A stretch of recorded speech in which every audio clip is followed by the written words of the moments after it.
All right, guys, today we're going to talk some more about the properties, okay, like using the properties, looking at them within a problem and seeing if you can identify where the properties are being used. So we're still looking at those properties that we've been talking about in lesson 9. So you'll want to make sure that you have these copied down, whether because you printed it off and filled this in or because you're writing it on separate paper, because this is really important to go ahead and get that copied down. The next thing, now we're going to look at those properties within specific problems. Okay, so besides the properties on from lesson 9, we also have an important property that we've already talked about in this unit, and that is additive inverse. So we've talked about additive inverse, and what that says is a number and its opposite, because remember, inverse means opposite.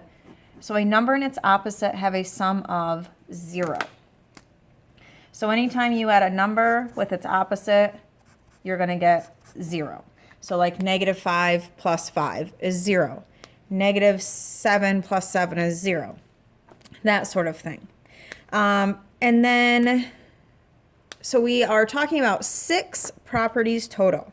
So we're going to be looking at some problems and seeing if we can identify where these properties are used within each of the problems. So I'm just going to jot off to the side the 6 properties that we have to choose from. And then we can go through these problems together. So we have the commutative property, and that says we can change the order. We have the associative property, and that says we can change the grouping. We have the additive identity, which was when you add 0, it doesn't change. We had the zero property, and that is when you multiply by 0, you get 0. We have the multiplicative identity. The multiplicative identity, and that was when you multiply by 1, it doesn't change. 2, 3, 4, 5. And then we just talked about additive inverse. And that's when you add them together, they make 0. So let's go ahead and look through this. And we're just going to see, can we see where any of these could be being used? So what I find really helpful is if you just look at just look at those 2 parts to begin with. So if I'm looking at those, I want to say, okay, what changed from my top line to my second line? And if I'm looking at this, I notice that my -3 was at the end and now it's over here, and that my 7 is now at the end. So I noticed that some things changed place. They changed the order. So I'm going to look over here, or I'm going to flip back to lesson 9, and I'm going to say, well, I know that the commutative property tells me I can change the order. So this is showing an example of the commutative property. Now I'm going to look down below that. So we're done with what's up there, and now I'm saying, okay, now what changed from this line to this line? What's different? That I apply a specific property. And when I'm looking at these, I notice one thing that looks different is this one has these little brackets and this one didn't. So that would be a grouping of things. So I notice that I grouped things specifically together. And the associative property is what tells me that I can change the grouping of things. So now we're moving right along. And again, it really helps to cover up and just look at those pieces when you should be. So now I'm saying, okay, I can tell just by looking at that a lot's changed. I know that my 7 is the same, but somehow I have a 0 here.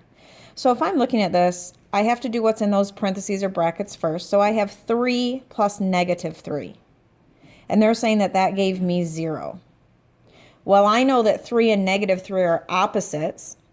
And we just talked up here that additive inverse means I can add a number and its opposite and get 0.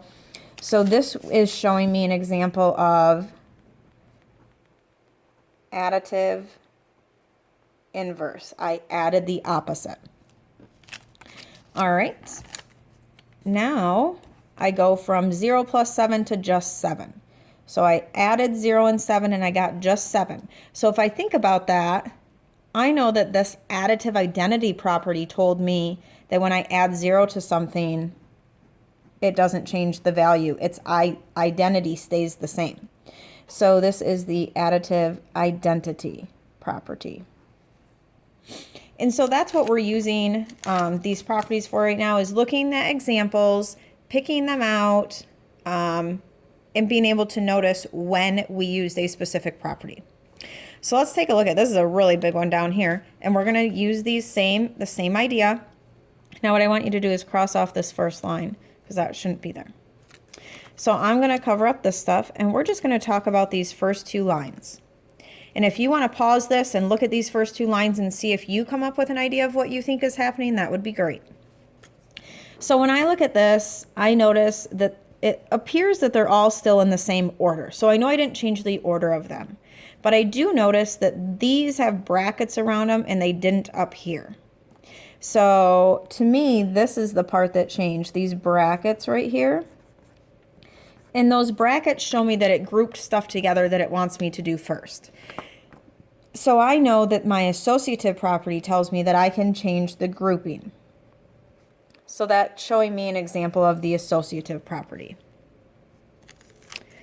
All right, now if I'm looking down here, I'm going to cover that stuff up. So now I notice, okay, so it looks like I had -12 plus -3. Yep, I agree, that would give me -15. I have 4 plus 10. Yes, that gives me +14 and then brought my -1 down.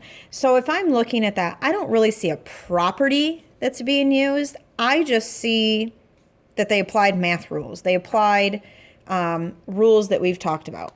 Okay, so it looks like this, I'm just going to say addition rules, because all they did was apply those rules of adding integers. So this isn't a property, this is just, they just applied math rules. They applied those addition rules for integers.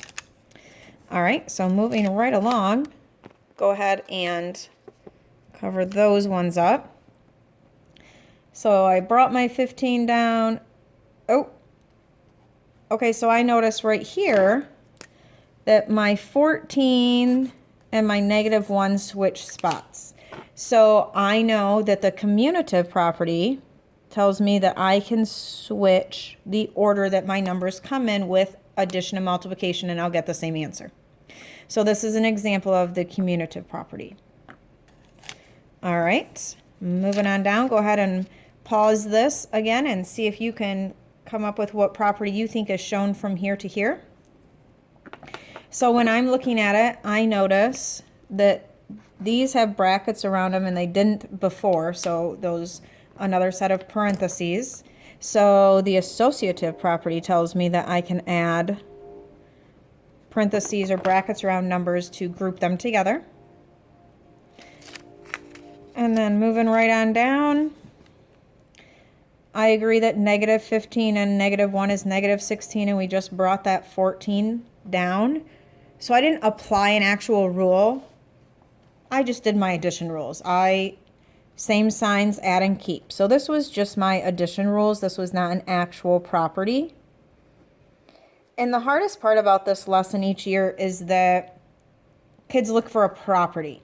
But sometimes you're just applying those math rules that we've been talking about with positive and negative numbers. All right, so we are down to -16 plus 14. I didn't change the order of anything. I didn't put brackets around anything. I don't have opposite numbers. I don't have zeros. So it really just looks like I applied more of my addition rules with integers. So I I have different signs, so I subtracted and I kept a sign of the greater number. All right. And then what I would like you to do is I would like you to pause this video now and then see if you can come up with what you think this would look like. And then once you have that, go ahead and restart the video and see if you came up with the same ideas. All right, so I'm going to cover that up.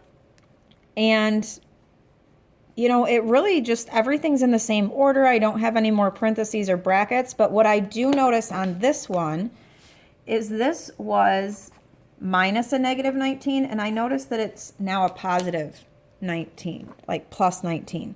So to me, these were those addition subtraction rules, like those integer rules. Maybe we can just call it an integer rule or addition rules. Right, so subtracting is the same as adding the opposite, so I changed it to addition. Negative 19 became a positive 19. All right, so moving on down. If I am looking at these, I notice right away that my 19 is now at the end and my negative 13 moved to the middle. So I know that the commutative property tells me I can change the order. Okay. Oh, now we've got some brackets here. These brackets weren't there before. So I know that when I have brackets, that's the associative property because I'm grouping different numbers together. Associative property tells me I can change the groupings. And then the only thing I notice here is I have a negative 19. So if I'm looking at this, a negative 6 and a negative 13, I agree that's negative 19. So right there, I really just did my addition rules or my integer rules. I don't care if you call them addition rules or integer rules. And then the last thing I notice, I ended up with 0. So I have a negative 19 and a positive 19.